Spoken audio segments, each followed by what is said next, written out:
What is up, guys? Welcome back to the channel. And as of the time of recording this video, Daredevil Born Again episode 7 has just released last night. And I mean, there's a lot to talk about in this short episode, It was only like 35 to 40 minutes long. And I mean, this episode kind of had me like, what the hell happened, Was this like an April Fool's prank or like what happened, But let's talk about it. There are spoilers ahead, so this is your spoiler warning. If you don't want to be spoiled for Daredevil Born Again episode 7, please click off this video right now. But let's get straight into this. So this episode opens up with Wilson Fisk finding out that Daredevil is back. And he basically finds out because Angela Del Toro, who Muse abducted last episode, ended up at the hospital, and she's basically like, Daredevil saved me from Muse. And I mean, he is not happy about this one bit. We find out that apparently Matt has destroyed almost 10 years of Wilson Fisk's work. I mean, he's destroyed all of his businesses, all of his scheming, everything. Matt has been the downfall of Fisk. And he's not happy. He crashes out. And we move on to a scene where we see two police officers. It's actually Angie Kim is one of them. And if you don't remember Angie Kim, she was in last week's episode. I think she was episode 5 she was in. And she finds a piece of canvas on the ground with a blood stain on it. And she basically takes it in just to go investigate about it because it has something to do with Muse, But yeah, the cops are basically investigating Muse's lair to find some evidence of who he actually is. And we get this really interesting scene right after that with Vanessa and Luca. If you don't remember who Luca is that guy that works for Vanessa, and he owes Fisk $2.8 million apparently, which we find out in the last episode. And apparently Luca is telling Vanessa that ever since Fisk has been in office, things have not been very good for the business. And Vanessa actually agrees. Like, Vanessa's actually hearing this guy out. And Luca basically wants Vanessa to help him take Fisk out, basically, to get the business back up and running. I mean, this is crazy, man. Like, Vanessa, what are you doing? What are you doing, Vanessa? Like, when Fisk hears about this, that his own wife is scheming against him, oh no, he's crashing out. But anyways, we get a scene. Oh, this is when things start to get good, and we see Heather, and she has a patient, and that patient is none other than Muse. And we found out that his real name is Bastion Cooper. And this brother Muse is creepy as fuck. Like, he is creepy. Like, watching this episode genuinely had me uncomfortable, man. Like, I was unsettled at different moments in this episode. And we learned a little bit about Cooper's backstory, basically. We see that he was kind of like a troubled child growing up. Like, he had a bunch of different, like, records with the police and all that. And basically his parents wanted him to become an athlete, like actually do something with his life. And they basically made him do Taekwondo, and he had one of the best trainers in the world, apparently, as his Taekwondo teacher. And we find out that apparently the Taekwondo teacher's body ended up on like the front door a couple of days later. And it was definitely Muse. It was definitely Bastion Cooper, but yeah, we basically find out that he most likely killed his Taekwondo teacher. And like, this brother starts glazing Heather. He's like, with you, I can show my true self that I want to show the city, I want to be an artist. And when he says that, man, he starts to get a bloody nose. At the same time this conversation is going on, we see Fisk and his team are basically trying to figure out who Muse is. And if you remember Angie Kim, she got that piece of canvas. They actually investigated that piece of canvas, and they found out that they only sell it at 2 art stores in all of New York City. And they found out that only 12 people total have bought that canvas recently, and they've talked to 11. The 12th person being Bash and Cooper, and they cannot get a hold of him.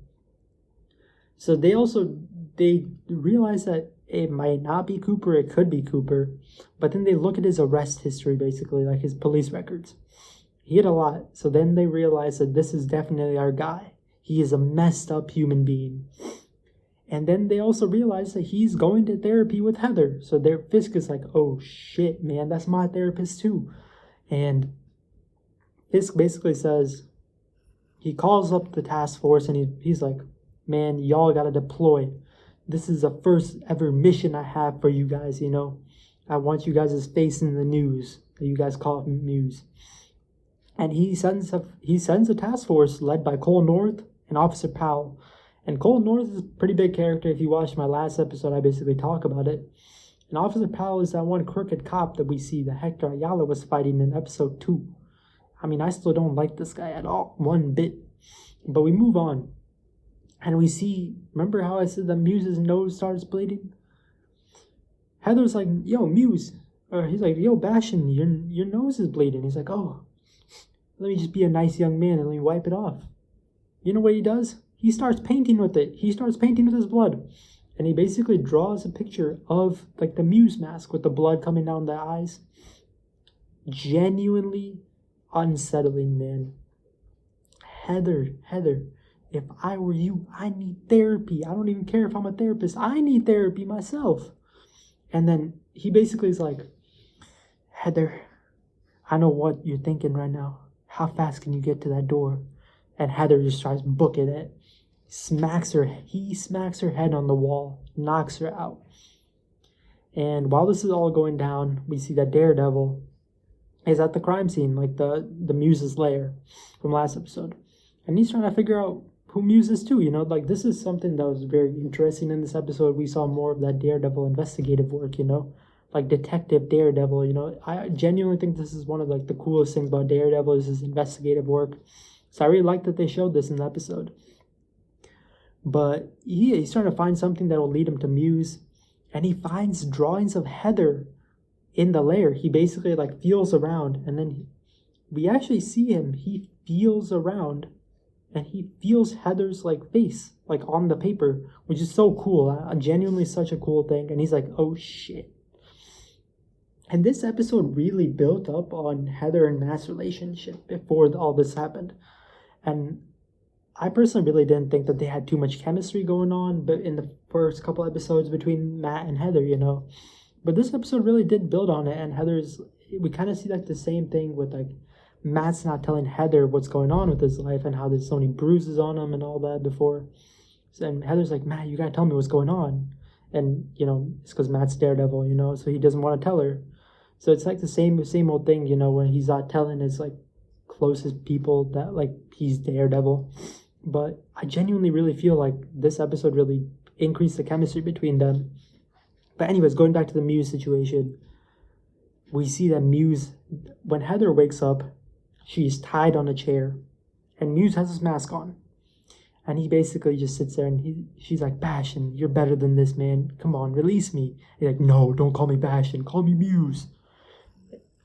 And he basically just takes a knife, and he starts slitting Heather's wrist, man. He starts slitting Heather's arm. And I'm like, what? This is genuinely such a crazy scene. I mean, like, this is something that I would not think that Disney-fied Marvel would be showing, you know? I mean, like, it genuinely brings back, like, the thoughts about how Muse and She-Hulk exist in the same universe, man. How is this a thing? Two completely different characters, completely opposite spectrums in the same universe. Like, what the hell? But then we just see Matt straight come barreling through that window with maximum efficiency, and he throws hands with Muse. He's putting belt to ass. And he crashes out when he sees Heather in that chair. And at the same time this is all happening, the task force ends up pulling up with Cole North leading the force and Lieutenant Powell also helping them out. And they get ready to breach the building. And then we see Matt basically just throwing hands with Muse. And in the middle of the fight, Heather tries to get away. And Muse basically sees her and he grabs his knife out and he goes and tries to run to go stab her. And oh my god, this scene was insane. Matt sees that and he impales Muse's shoulder with that billy club. It goes straight through Muse's shoulder and he drags him back. You see all the blood start splattering everywhere. It was such a sick scene, man. It was so cool. But basically we see Muse then start to go for Matt, and he starts getting ready to stab him, and Heather mag dumps him. We see Heather drop 5, 6, 7 bullets into him. She goes, bah, bah, bah. And Muse is cooked, man. Muse is cooked. So basically, we then see Muse on the ground, dead. And we'll talk about this in a second. And we see that Heather collapses because she lost a lot of blood in this after Muse cut her arm open. And by the time the task force gets up to the floor that Heather's office is on, we see that Matt is gone. And we then get a scene of Heather in the hospital, and Matt's sitting there by her side, and she's basically like, yeah, Muse tried to get me, but Daredevil saved me, you know. And Matt's like, yeah, I know you didn't have a choice to kill Muse. And then we see a scene with Cole North talking to Fisk, and he's basically like, yeah, Daredevil came. We definitely know that it was Daredevil that killed Muse, basically. And Fisk is like, no, it wasn't Daredevil, you know. It was y'all. And they basically take all the credit for killing Muse. And yeah, Fisk is basically, he uses this to push his agenda of anti-vigilantism. He says that. He basically says, we don't want to hide behind masks. We want to get rid of these masked vigilantes. And in that final scene of the episode, this is huge. We see Vanessa, and she texts Luca where Fisk is, and she basically like, Fisk is alone, he's eating dinner by himself.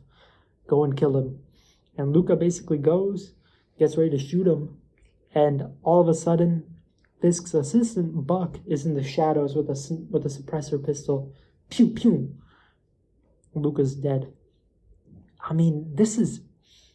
Holy shit. This is insane. Vanessa has actually turned on Fisk.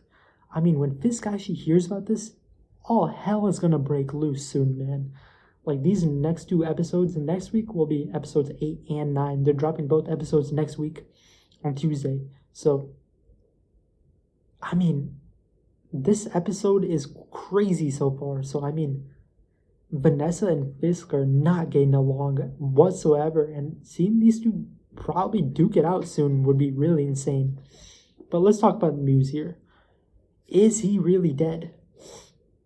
Personally, I do believe that Muse is dead. He's without a doubt, Muse is dead. But will he come back in the future? Personally, I really do think so. I know I've seen a lot of leaks on like Twitter and stuff that the Muse's stunt double is in season 2 of Daredevil Born Again, and he was on the set. And Muse does actually come back from the dead. And if you don't remember, Muse's powers in the comics are that he can't be tracked. He's basically like a sensory void, you know, like his heartbeat can't be detected. Like Matt will have a hard time tracking him, and he basically turns into a demon. Like a demon basically brings him back. But yeah, I mean, Muse being brought back by a demon, you know, I really hope that Marvel pushes a storyline, you know. I mean, I really feel like if this is how he ends, Marvel really wasted his character. I mean, this is what I was talking about earlier when I said, like, when I watched this episode, I was like, what the hell? You know, like, Muse getting killed this early in this type of way, you know, I mean, I really did not want to see that happen. It was such a cool villain, you know, like this is genuinely one of the best villains Marvel has kind of put out until his death, you know. But I really would like to see him come back with that, basically with the demon, basically him selling his soul to the demons and, you know, just coming back and being a menace again, you know. I really would like to see him come back, hopefully season 2, season 3 maybe. But yeah, I really hope this is not the end for the character Muse, you know, because he's such a cool villain, man. He's such a cool guy. I mean, he is unsettling, yeah, but I mean, Marvel really needs more of these villains, not these goofy villains like Kang, bro. Like, we need these type of villains here, you know. But other than that, basically